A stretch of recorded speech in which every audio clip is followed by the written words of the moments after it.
This Week with Bob Mueller on News 2. This week, Israel declares war on Hamas terrorists as rockets fall from the sky.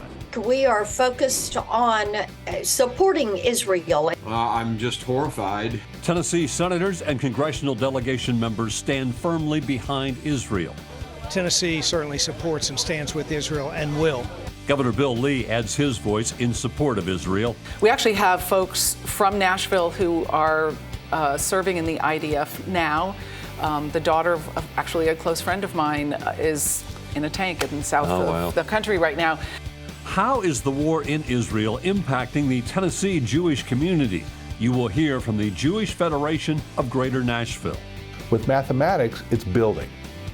Addition, then subtraction, then division, then multiplication. The Tennessee third grade retention law caused anger and confusion. Now a similar move is aimed at math scores. Hello again and welcome to another edition of This Week. A deadly surprise attack on Israel by Hamas terrorists. President Biden, Governor Lee, Tennessee lawmakers, and others from around Tennessee, the country, and the world pledged support for Israel. A rise of white supremacy groups in this country leads to anti-Semitic threats and violence. You will hear from the Jewish Federation of Greater Nashville. But we begin with possible changes to math scores in Tennessee that could lead to student intervention, such as summer school or tutoring. There's a new bill coming for regular session, and it deals with math and your students' testing scores. You have to know how to read by third grade. But after third grade, once you know how to read, reading is repetitive. Once you know how to read, you know how to read, right? With mathematics, it's building.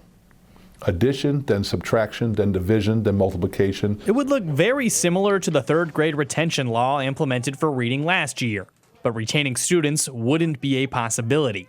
Instead, it would require summer school or tutoring for students scoring below the benchmark on their TCAP or universal screener. This proposal we're coming up with has nothing to do with retention. There's no retention in the bill at all. Democrats say though there may not be a retention component, it's clearly another attempt at driving money away from public schools. It's as if they want our public schools to fail, so that they can then take them over or channel more students into private schools, support, strengthen their voucher program, give it another reason to use vouchers, or create more charter schools like Hillsdale College. Culleoka Republican Representative Scott Sapicki pushed back on that notion. We're trying to make our public schools as competitive as possible with our private schools, so that parents really have to decide, is the education in the private sector better? But Democrats argue this bill is the wrong way to do that, saying the third grade reading retention law, quote, did nothing to achieve its stated purpose. I had hoped all the bad ideas coming out of this administration as far as public education left the state with Penny Schwinn, but apparently if the rumors are true, that's concerning on multiple levels. Statewide in Tennessee, about 34% of students tested proficient in math last school year. In Nashville, Chris O'Brien.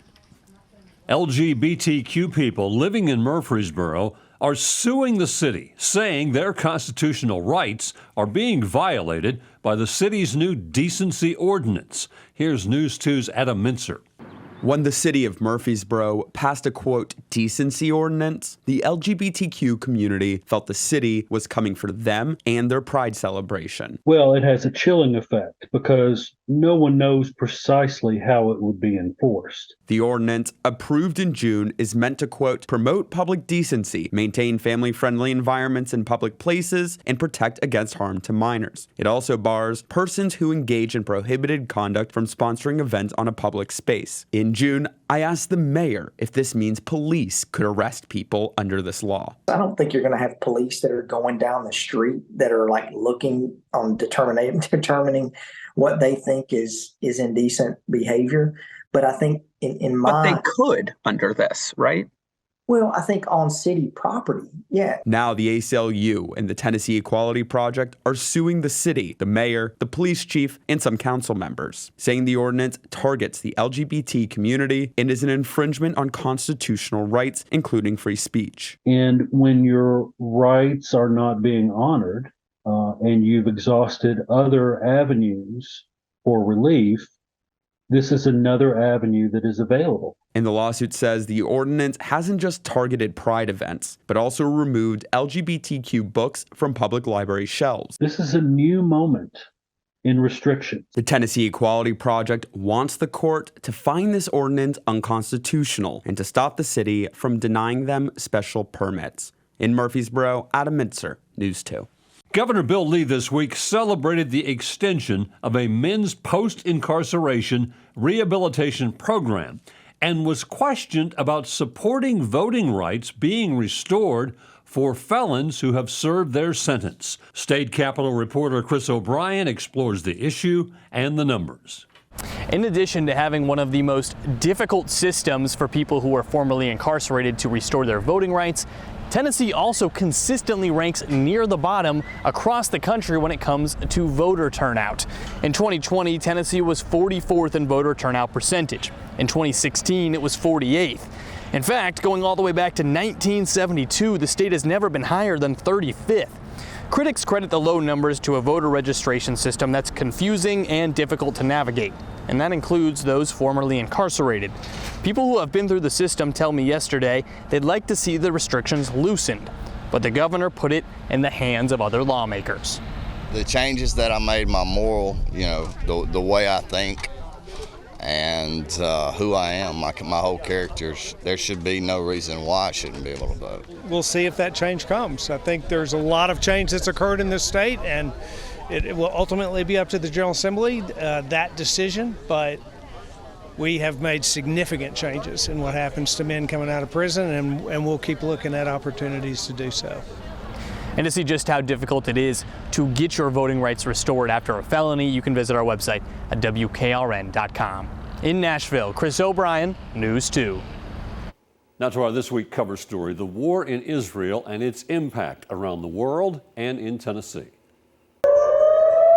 The violence began early Saturday, a massive barrage of Hamas rockets fired into Israel. The highly coordinated attack catching Israel off guard. This music festival turning to panic. Jennifer Damte's 22-year-old daughter, Kim, was at that festival. She is now missing. Kim didn't realize that there was like 7 or 8 Toyota vans full of terrorists, and they just shot everywhere. They just shot them, slaughtered them like ducks. The Israeli Rescue Service says more than 260 bodies were recovered at the scene. Videos show Palestinian militants taking Israeli hostages near the border with Gaza, including young children and the elderly. Prime Minister Benjamin Netanyahu declaring, "We are embarking on a long and difficult war that was forced upon us." ABC's Ian Pannell is in Israel. I don't know if you just heard that. That's the sound of a mortar coming in from Gaza. This is being fired by Hamas militants while Israelis are trying to deal with Hamas, not just across in Gaza, but also here, still inside Israel, where they're trying to clear villages where the militants are holding on. Speculation growing over Iran's possible involvement. Hamas wouldn't be Hamas without the support that it's gotten over many years from Iran. We haven't yet seen direct evidence that Iran was behind this particular attack or involved, but the support over many years is clear. President Biden pledging U.S. support for Israel. A U.S. carrier strike group is on its way to the Middle East. The Pentagon sending weapons and ammunition, also moving U.S. warships and fighter jets to the region. I'm just horrified. Tennessee Congressman Mark Green, a retired Army major who has seen combat, says what he's seeing and hearing out of Israel is awful. I have friends in the IDF who were sending me images, and I mean, you can't show them on your network. They're just too horrific. So I think my first knee jerk was just horror. Congressman Green says there are 1 to 2 dozen Americans who are among the hostages held by Hamas. He says the U.S. military may have to be part of a potential rescue plan. There are American citizens there, so we have specialized units that do hostage rescue. We may have to leverage those. I mean, if it were me, I'd tell Hamas, give us our people in 72 hours or we're coming. They have no reason to be holding Americans, and they need to release them immediately. I'm here with the tour group. Catherine Jolson was born in Nashville and has family ties to the music industry.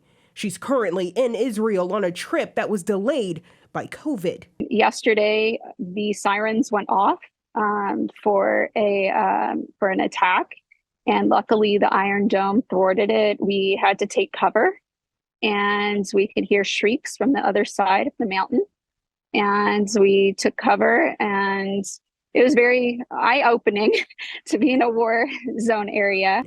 As for what the U.S. can do next, Green says the president doesn't necessarily have to wait on Congress. The War Powers Act gives the president vast powers to deploy military resources and assistance to other countries and for our own defense. We can get resources, as he's already shown. He moved an aircraft carrier strike group, and he didn't ask Congress for permission to do that. He can do that as the commander-in-chief. Maya Owens, News 2.